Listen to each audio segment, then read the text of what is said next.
Welcome to ASFAB, Science for a Billion. I am your host, Amna Khan, a researcher at Brookhaven National Lab, USA.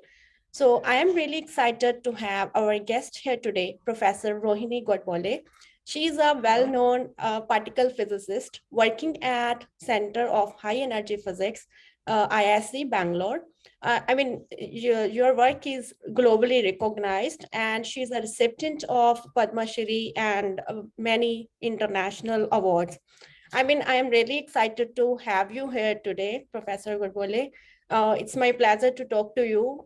So I would really like to know, as a researcher, like on a day-to-day basis, what a scientist or as a researcher, how you can define your day. So it will be really nice to know from a globally recognized physicist what a physicist do. So many of our high schoolers or undergrads, they don't understand this question. So can you please explain Okay. that? I won't quite describe my day, but I would describe the purpose of a scientist's life Yeah. to some extent. That might be a easier thing to grasp. So, a scientist, may it be a physical scientist, an engineer, a biologist, a chemist, or mathematician, we are all finally working on this. We are doing research because we are all joined together by the common aim of trying to understand how nature works. Yeah. And this is a big story. This is the entire story of the entire science as it has evolved in the last, God knows, 2000 years. So I'm talking of a very big subject. But then the important and the interesting part is that each one of us is part of this global and continuous process. And like Newton said, we stand on the shoulders of the giants of Mhm. yesterday to go look forward.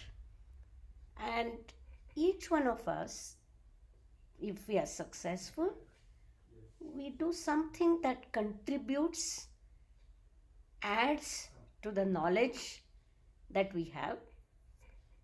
And that's what doing science is all about.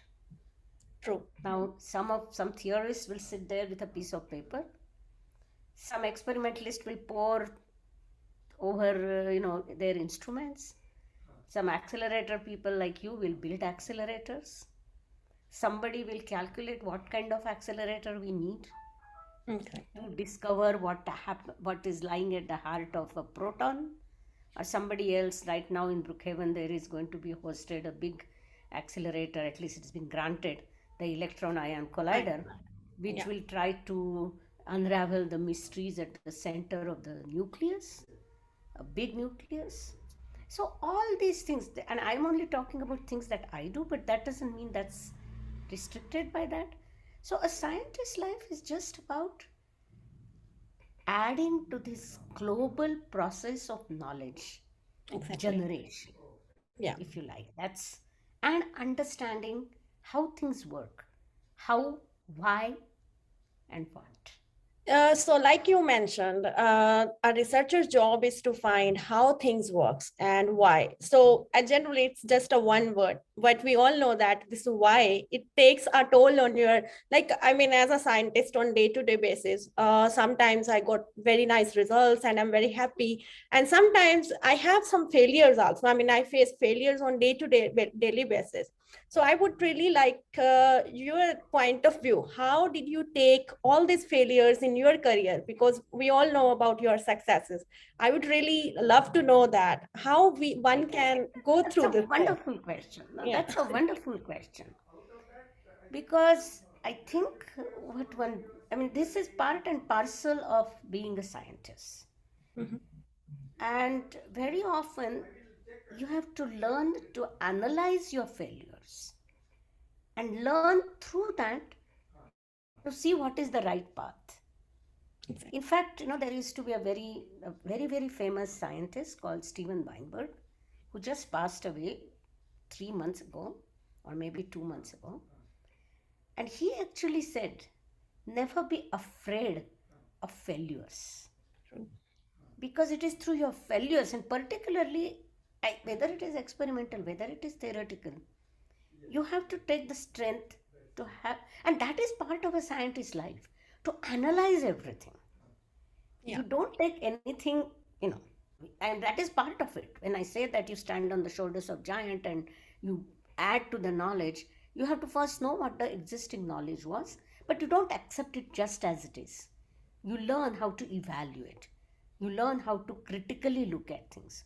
So that is exactly the same aptitude of looking at things critically, whether in learning what was existing piece of knowledge and absorbing it, or whether it is in analyzing what mistake you are making and why you are failing.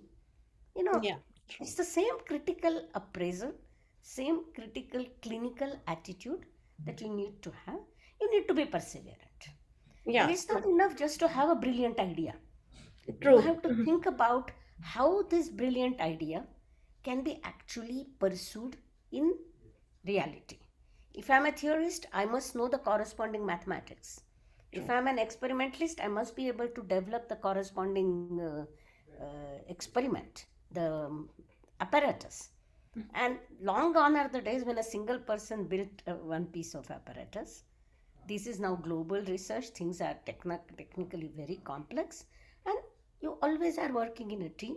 So the failures actually are better or easier to take when you are in a team, In a because team. then Yeah. you all gather together and you say, let us try to find the Try fault. to find a solution. Yeah. So that is exactly how it works. You have to be strong. You can't expect that you sow a seed today and you will get a ripe fruit tomorrow. Tomorrow. In Yeah. science, that is another lesson, Yes. that very often it takes a long time before you can actually reap the harvest. Yeah. True. True. And you and me, each one of us might just be contributing to a very small part of the growth of that True. plant, and we have to know it. Yeah. We So have to that's, accept it. I mean, that's a very nice answer. I hope it will motivate youngsters like me, and also there are plenty of them out there. So I would also like to know, as a professor, I mean, you work as a mentor, and then you are a researcher.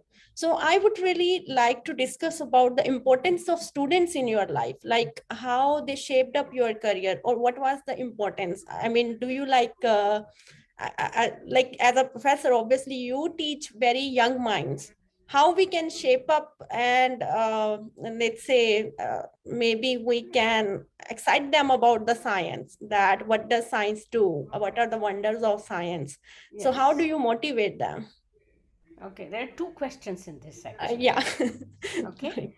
because you have asked me a question, how does one motivate people who are not doing science Yeah, about doing science? And the second question you are asking is that whether that process brings you something back. exactly. And let me answer both the questions. There are good answers to both of them. Firstly, I think the fire of science, a fire of inquisitiveness, has to burn in your own mind first. What a professor, a teacher, a mentor can do is to help it direct, So help help help the person direct efforts so that the path is clear. But the original desire to want to understand things, the inquisitiveness, has to be within. within. Mhm. That's my first answer to your Yeah, I agree. Yeah. thing. But of course, what is important is to point out to people, that the knowledge of today, which is maybe esoteric knowledge. Also, I mean, even if people are not motivated, this is yet another thing that they can realize, that that there is a big gap sometimes between the knowledge and its application. Mhm. But the application can sometimes change the quality of human life. So Sure. apart from this basic inquisitiveness, basic, desire to know how and why, there is also another very important purpose that science serves. Science increases the quality of our life. And that increase in the quality of life again doesn't come in one step. again doesn't come because of research I do today. I cannot contribute to the quality of research tomorrow, a Yeah, quality it of takes life tomorrow. decades. Yeah, true. But through the decades, through the centuries, we have seen how science has reduced the miseries. For the simple example, right now, people who are doing research on coronaviruses long before corona, They you were know, doing, yeah, COVID-19 came and hit us, okay? yes, true. They were working on these viruses, Yeah, more as trying to understand how do these viruses move, how do these viruses replicate, and all that effort essentially was useful in one shot when COVID-19 hit us. yeah, So, therefore, there is this another important aspect of science, that science changes quality of life. It also allows you to understand what are the implications of the actions of human on the environment. You know, once you understand history of science, you understand the weight of responsibility that a scientist has to carry. But that understanding can make a scientist more responsible. So, if I have to encourage somebody, I would tell them that there is one thing is to fulfill your inner quest, but the second one is that there is this general purpose that science serves, which improves the quality of life for the fellow humans on the earth or improve the environment right. and Yeah, what have you. And that is another role of science. Now, the second question you asked me, what do students do to us, the mentors? And I would actually tell you that that is one of the most interesting part of being a scientist.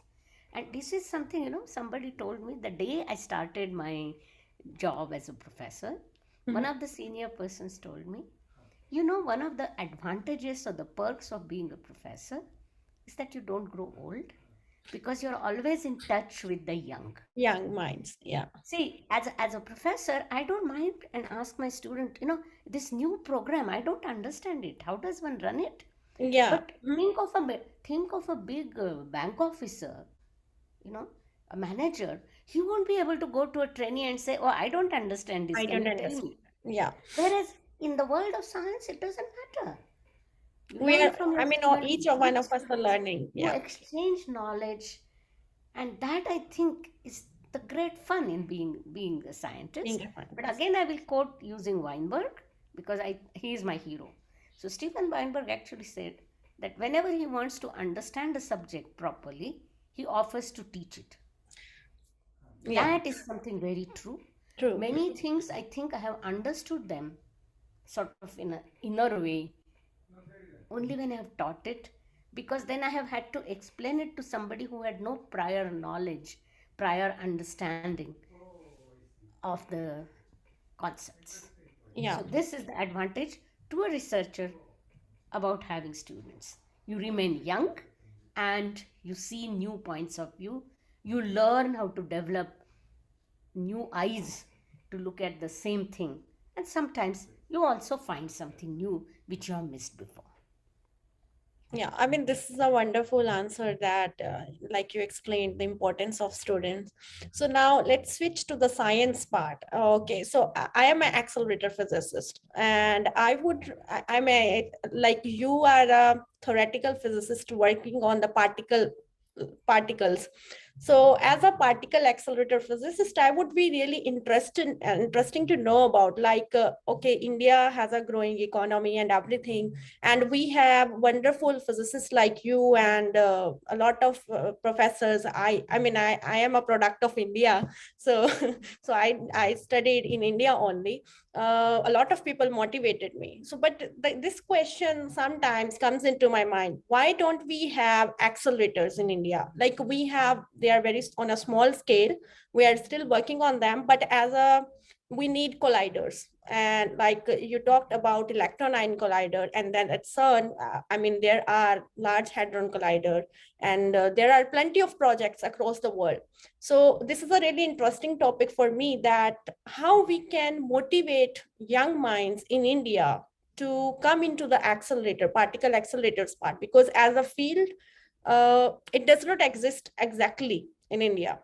So what are your thoughts Fair about enough. it? No, fair enough. Fair enough. Okay, to begin with, I think the days when one country had a collider or one lab had a collider are long gone. No, yeah, sure. They were the days of early labs in Orsay, early labs in Frascati, early labs in Cornell or Slack, Slack, where yeah. they had a collider in the backyard almost. Those days are gone. Mm. So I don't think that India anymore is going to be either will plan or for real huge particle colliders. But research in accelerator physics is not just for colliders. Yeah, it's for, I mean, we That have is the synchrotron. important Mhm. part, and I think Yeah, that true. is what India is beginning to realize, and some parts of India do realize. I mean, we have this RRCAT, we have IUAC, Indian University Accelerator Center, Yeah. and there the idea is that you do research in accelerator physics because you are interested in finding other applications of accelerators Yes. for Mhm. material science. Yeah, I mean, we can Applications of also, sorry. accelerators to, Mhm. no, Yeah, no, sorry to interrupt you. So I'm yeah, just saying, like, even we can build, like, say, compact medical accelerators on a yes, tabletop. Yeah. yes. So in fact, So, that's happening. That's what I mhm. want to tell you. Yeah. That this is a direction in which I think India realizes that they need to go. Mhm. There is some insistence on that, and I agree with you that also that one needs to have research in novel methods of acceleration, Yes. Mhm.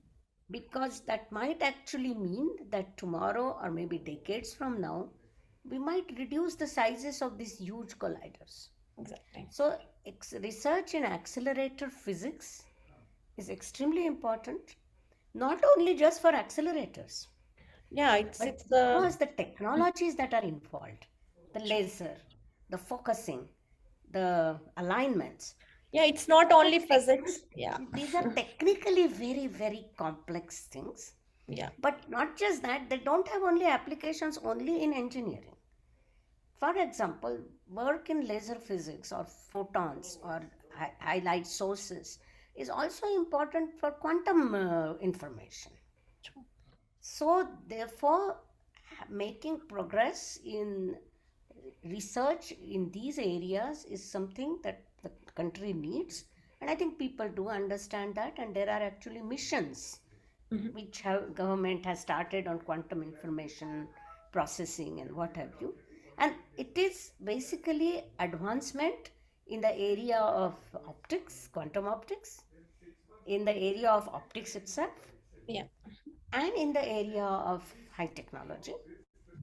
And I do believe that we are beginning, but we need to go faster and much better, Yeah. because even right now what we are doing is we lease lines on the synchrotrons on the light, you know, what are they called, generation 4 light sources, Yes, light etc. sources. Yeah. Mhm. So we actually give money, we spending money in the light sources to build a line in Japan, in Germany, and Yeah. Yeah. that's very good.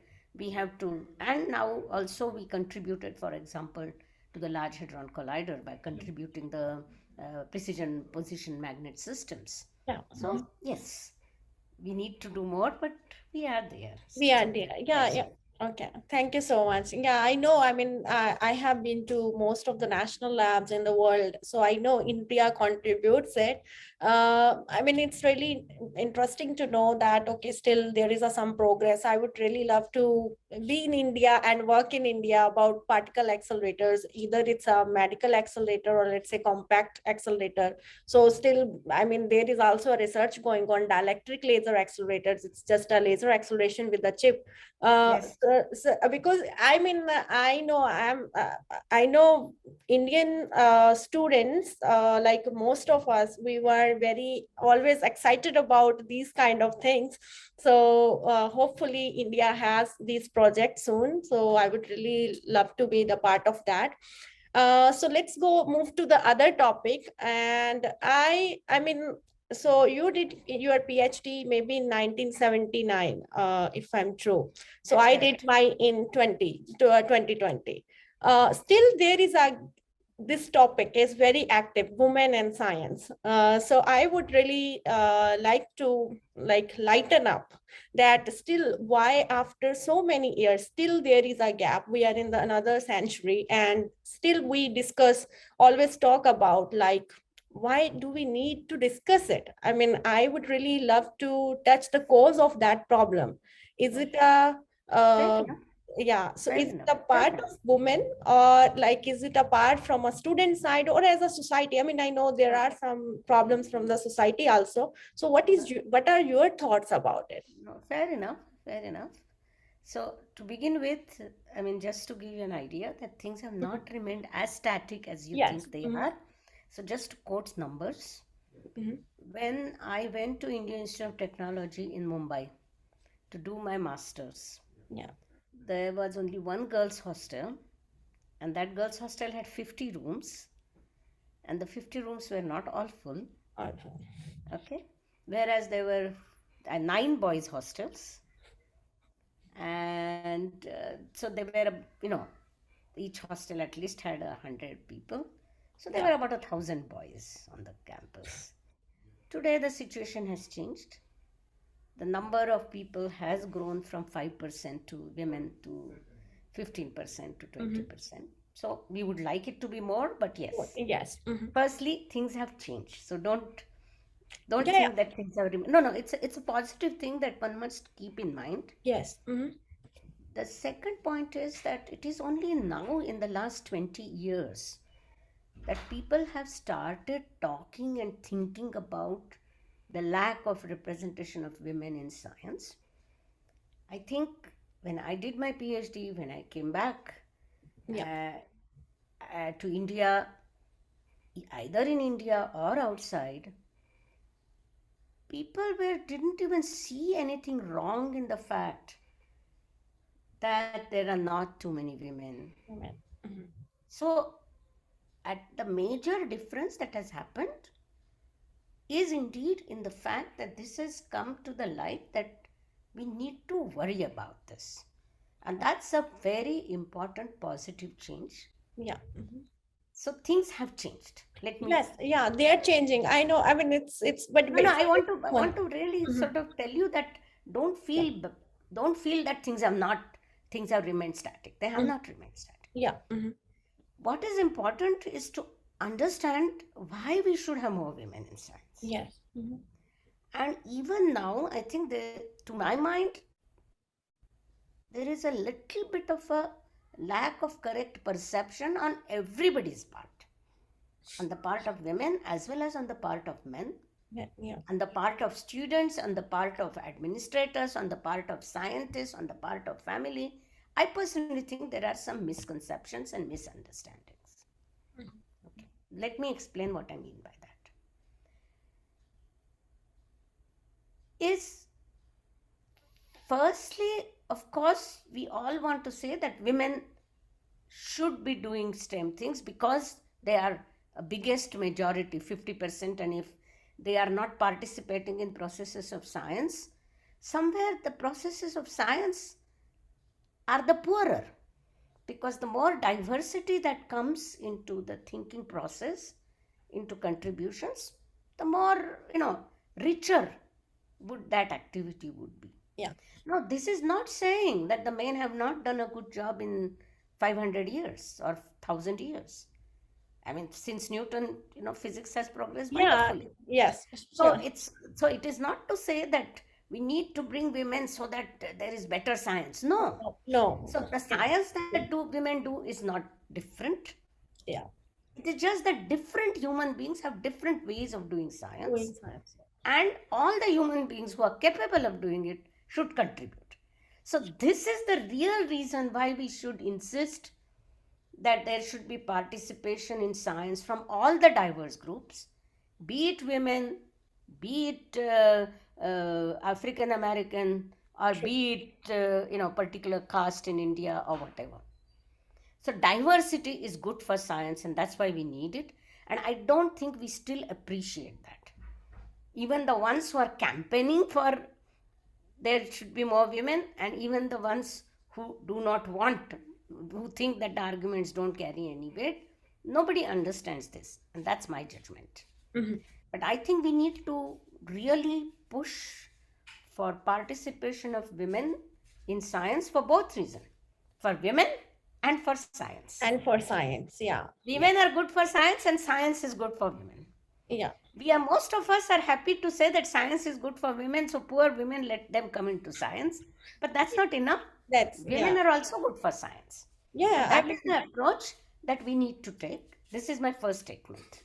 yes. And the second statement is that by and large in India, women studying science has never been a problem. Yes, true. Mhm. We You know, have getting a undergrads. degree, engineering, BSc, MSc, Yes, just like as well you do BA, MA, you do BSc, MSc. true. Mhm. What in India still is not very common is an idea that a woman, after even PhD is not a problem quite often Yes, for a woman in science. true. The step comes after PhD. Would you have a science career, or would you, take a job which such as teaching or some science administration, such that you can combine your family and your job easily, and do not use the technique, the knowledge you have in science Yeah, this is to what its I want rightful to talk end. about. Exactly. Yeah. So, That is the problem in India. mhm. This is different than the other problems in the other countries, Yeah. where girls don't even take up science. Yes. So Mhm. in India, the the need is not so much to convince the girls that they should do science. The need is to convince them and also the rest of the society, the Right. scientific community, that just like men who do a PhD and would like to have both the family and excellence in science, there could be some women who also would like to have both. Yeah. And what we need to do is create support structures such that for those women who want to do it, it can be done. And it should not be taken for granted that because you are a woman, you won't be interested in Yeah. pursuing a career in science. Studying science and having a career in science in India are It's two a totally different different things. story. Yeah. And even numbers are very different. Mhm. Because even girls who study science, there are about 35%. People who do PhDs, fraction of girls is 25%. And it's been 25% for last 30 years. So we are not talking of, 1 or 2 years. Not like 25, 30 years is 20%, 25%, 30%. Mhm. But how much is the fraction in faculty in reputed institutes, like mine or Yeah. IIT, ICERS? Then you find that the percentage is 10 to 15%. There was a UNESCO report which actually showed that worldwide the fraction of women in research is 30% average, and in India it's 15%. So situation was very bad. Mhm. Compared to that, it is better, Better. Yes, true. but it needs to go much further. Mhm. I mean, just to set records, for example, when I returned to the Tata Institute to India, I was a visiting fellow or a postdoctoral fellow in the division of theoretical physics. And believe me, I was the first woman postdoc in the Postdoc. theoretical physics group. Okay. And the institute had started in 1958. And this we are talking of 1979. 9. Yeah. Now, compared to that, things have changed. Yes, But true. things have to change faster. Faster We compared. cannot depend on thinking that things have changed, and because if they change at this rate, to achieve some equitable distribution, we will Mhm. need 100 years. Yeah. But it is not, and also, second point, I don't believe that we want equal numbers.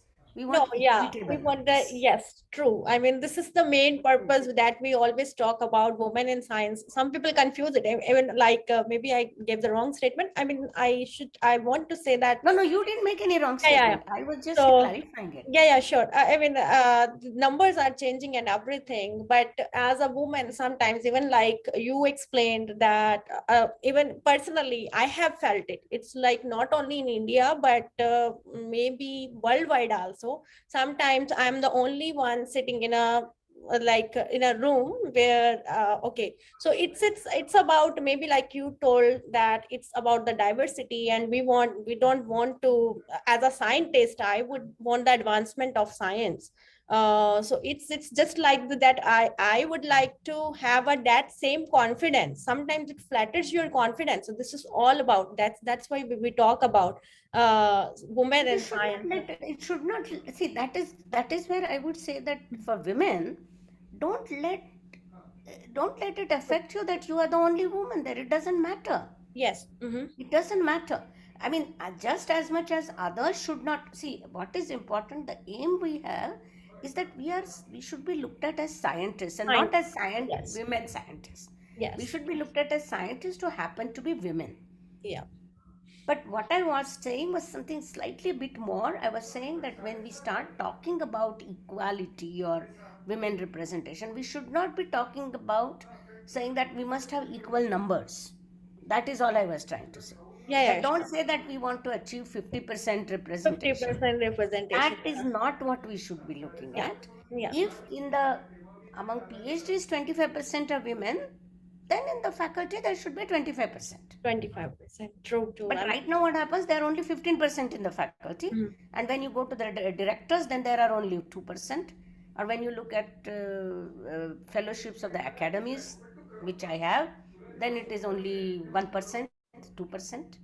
That needs to change. Change. Yeah. I hope that things So change fast. but I think the important point is that the discourse has started. Yes. Mm-hmm. People are thinking about it, but I think we need to go much more, and where we need to go much more is to appreciate that apart from the obvious family and career simultaneous existence of these two things, apart from these obvious obstacles which people are trying to see how to cure them, Cure them. Yes.